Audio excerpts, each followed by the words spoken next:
अच्छा बेटा, अस्सलाम वालेकुम। जो बच्चे अभी जिन्होंने ज्वाइन किया है उनको मैं बता दूं कि अभी तक हमने जो काम किया है उसके हवाले से बेटा ये ऑनलाइन लेक्चर्स हैं। मैंने अभी पिछले वाले सेशन के अंदर भी कहा, आपके बैच के कुछ बच्चे अभी ऑफिस में भी आए थे, तो वो कह रहे थे हम प्रोजेक्ट का काम कर रहे हैं। तो बेटा एक तो टीचिंग, आप लोग कहते हो ऑनलाइन टीचिंग की समझ नहीं आती, ऊपर से टीचिंग जो ऑनलाइन आपको हो रही है उसमें आपकी पार्टिसिपेशन जो है वो बहुत ही कम है।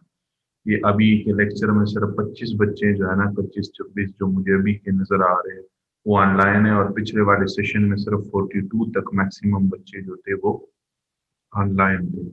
तो अगर हम आपको चीजें ऑनलाइन पढ़ाते हैं और आप आते नहीं हो और आप पढ़ते नहीं हो बेटा, तो फिर आपके लिए मुश्किल होती है। और बार बार एक ही चीज दोबारा दोबारा से पढ़ाना जो है वो टाइम जाया करने के मुतरादिफ है, क्योंकि आपका कोर्स कंटेंट अच्छा खासा है।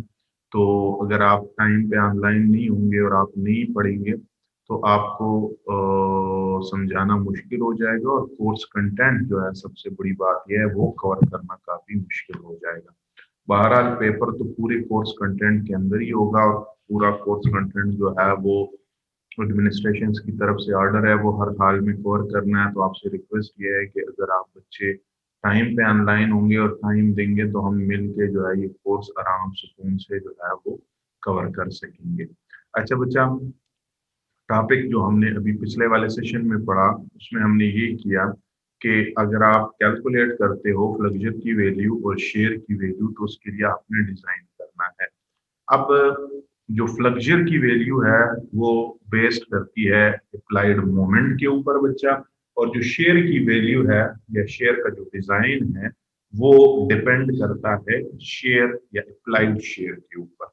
ये आपको बार बार इसलिए समझा रहे हैं कि कुछ बच्चे होते हैं यहाँ पे आते हैं उनको बेसिक सवालों की समझ नहीं आती। सही है। बेसिक सवाल क्या है, जैसे बीम को आप डिजाइन कर रहे हो तो बीम एक फ्लेक्सर मेंबर है। सही है। फ्लेक्सर किसे कहते हैं? बेंडिंग को कहते हैं।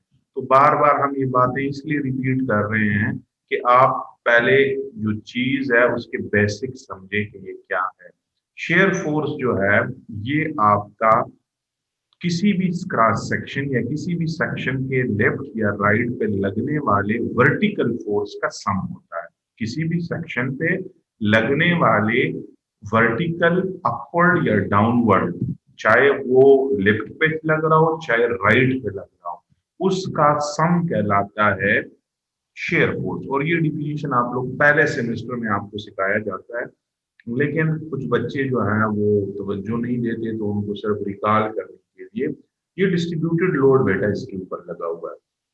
अब अगर आप इस फिगर को जो आपके साथ शेयर किया है इसमें आप देखें तो जो चीज आपने समझनी है बच्चा, जो अभी आपने नीचे वाले गर्डर के डिजाइन में आपको नजर भी आएगी और आपको समझनी भी है, वहां पे आपको थोड़ा सा मसला भी होगा अगर आप नहीं समझेंगे। तो ये असल में है बेसिकली अभी स्लेब का डिजाइन।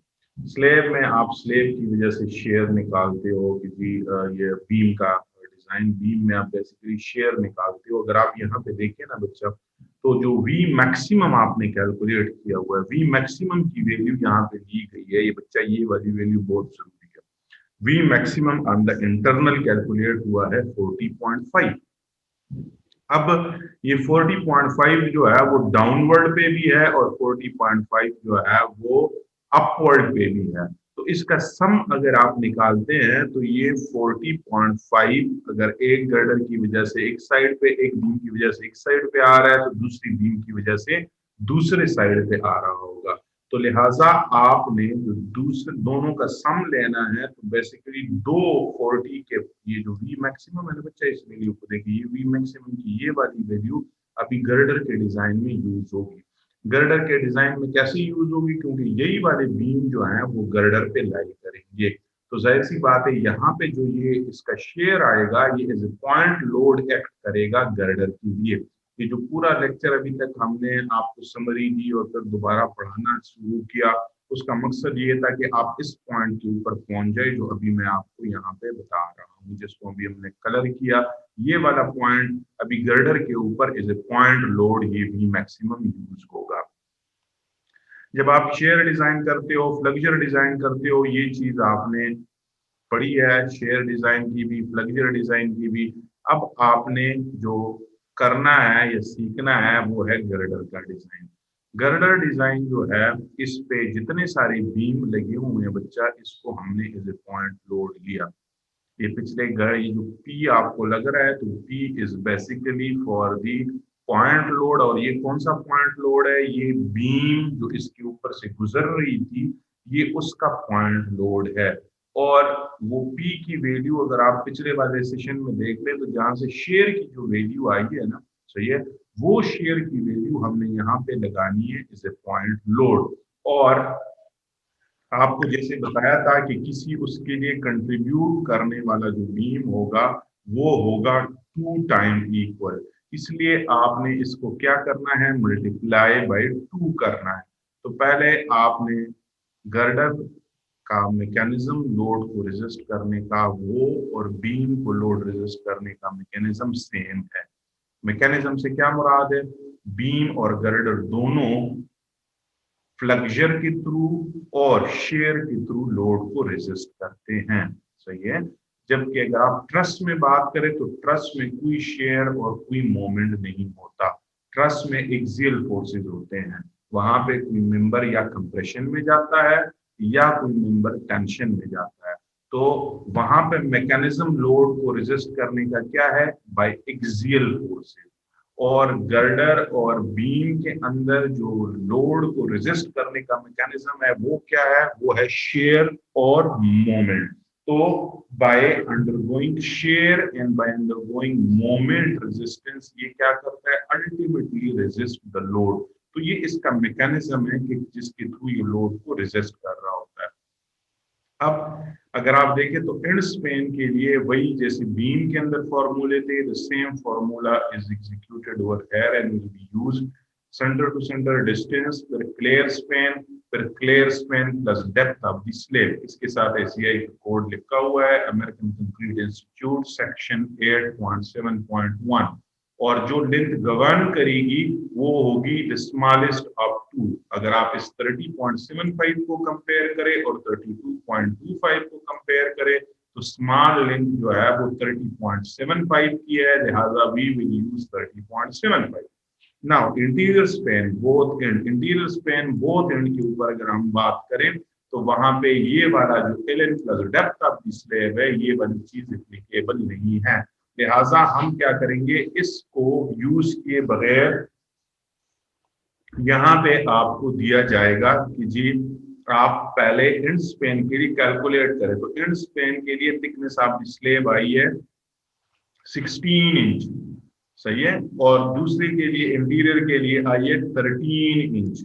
अब अगर आप गर्डर को देखें, तो हमने minimum depth of the girder जो है वो रिक्वायरमेंट है 16 इंच की, और हमने मिनिमम ली है 36 इंच।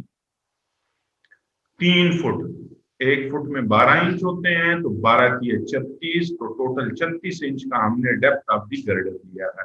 अब इफेक्टिव डेप्थ के लिए आपको पहले भी जैसे बता चुका हूं और अभी भी बता रहा हूं कि ये हमने क्या किया, इंच -3। यहाँ पे जो टोटल डेप्थ है 36, उसमें से 3 हमने सब्ट्रैक्ट कर दिया। पहले भी आपको बता चुका हूँ, यहाँ पे दोबारा रिपीट कर देता हूँ कि क्लियर स्पेन को पहले हम सब्ट्रैक्ट करते हैं, फिर जो स्टेरप्स होता है उसका डाया सब्ट्रैक्ट करते हैं, फिर जो मेन बार होता है उसके सेंटर तक हम जाते हैं, तो उसको हम कहलाते हैं कि ये टोटल जो हमने सब्ट्रैक्शन किए ना, ये -3 की, तो ये -3 is basically the total calculation. और इस टोटल कैलकुलेशन के अंदर क्या क्या इंक्लूडेड है फिर बता रहा हूँ। क्लियर कवर इंक्लूडेड है, सही है। उसके बाद स्टेरप्स के जो डाया है वो इंक्लूडेड है, और उसके बाद मेन बार के सेंटर तक जो डिस्टेंस है वो इंक्लूडेड है। लिहाजा अब आपको क्या करना है, एसीआई कोड के 8.10 सेक्शन के मुताबिक बी इफेक्टिव की मिनिमम लेंथ फाइंड करनी है। बी इफेक्टिव की मिनिमम लेंथ जो है वो 3 फॉर्मूलों से निकाली जाती है। फार्मूला नंबर 1, 2 और 3, ये 3 फार्मूले हैं बेटा, आपके सामने लिखे हुए हैं। इसमें HF जो है वो थिकनेस ऑफ द स्लेब है, वो actual thickness of the slab है जो स्टार्ट में हमने ली थी। सही है, प्लस BWG। ये बी जो है बच्चा ये ब्रेथ है, W का मतलब विप है और G का मतलब गर्डर है। तो ब्रेथ ऑफ गर्डर जो है और ब्रेथ ऑफ गर्डर कौन से पार्ट का, विप का, उसको लिखा हुआ है BWG।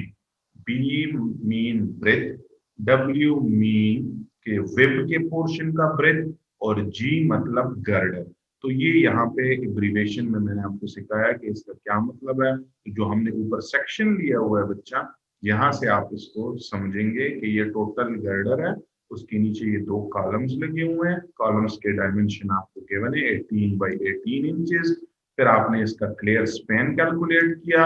क्लियर स्पैन कहते हैं जिसमें सपोर्ट्स शामिल ना हो बच्चा, पूरा हम कहते हैं ना कि खाली जगह जो है उसको क्लियर स्पेन बोलते हैं। क्लियर का मतलब आप हम नॉर्मली भी यूज करते हैं, इस जगह को क्लियर करो मीन साफ करो। क्लियर डिस्टेंस से मुराद उसमें कोई दीवारें नहीं शामिल होती, उसमें कोई बीम्स शामिल नहीं होते, तो जो साबित जगह बचती है सीधी सीधी खाली, उसको हम बोलते हैं क्लियर स्पेन। तो क्लियर स्पेन से आपने जो वैल्यू कैलकुलेट किया वो यहाँ पे आप पुट करते हैं। Center to center distance between the girder divided by 4 ये दूसरा फॉर्मूला है, और स्पेसिंग बिटवीन द गर्डर ये तीसरा फॉर्मूला है। तीसरे फॉर्मूले के सामने लिखा हुआ है नॉट एप्लीकेबल। उसकी रीजन क्या है बच्चा, इस पूरे स्ट्रक्चर के अंदर एक ही गर्डर है, तो center to center distance between the girder नहीं है, क्योंकि कोई दूसरा गर्डर होता तो ही इसके बीच में सेंटर टू सेंटर डिस्टेंस जो है वो आता। अब ये वो बात है बच्चा जिसके लिए मैं बार बार आपको बता रहा था, जब मैंने आपको कलर भी करके दिखाया था कि 14.5 जो है वो शेयर फोर्स था जो ऊपर वाले सेक्शन में आ रहा था। बीम का रिएक्शन अगर आपने देखा हो, शेयर फोर्स वो 40.5 ही बन रहा था इंटीरियर सपोर्ट के ऊपर मैक्सिमम।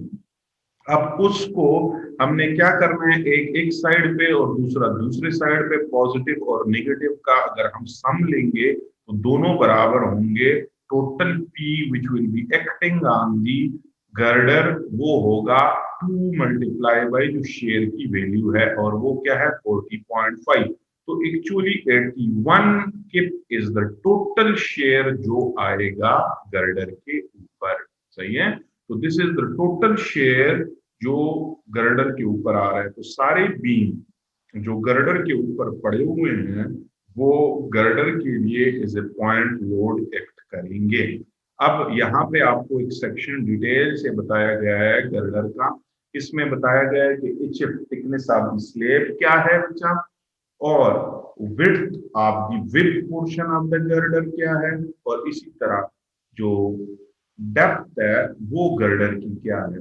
तो यहाँ पे आप देख सकते हैं जो विड्थ ऑफ या विप है वो हमने 18 इंच लिया है, और ये आपको पहले भी बता चुका हूँ कि बच्चा whip of the girder dependent होता है कि कॉलम के डायमेंशन क्या है।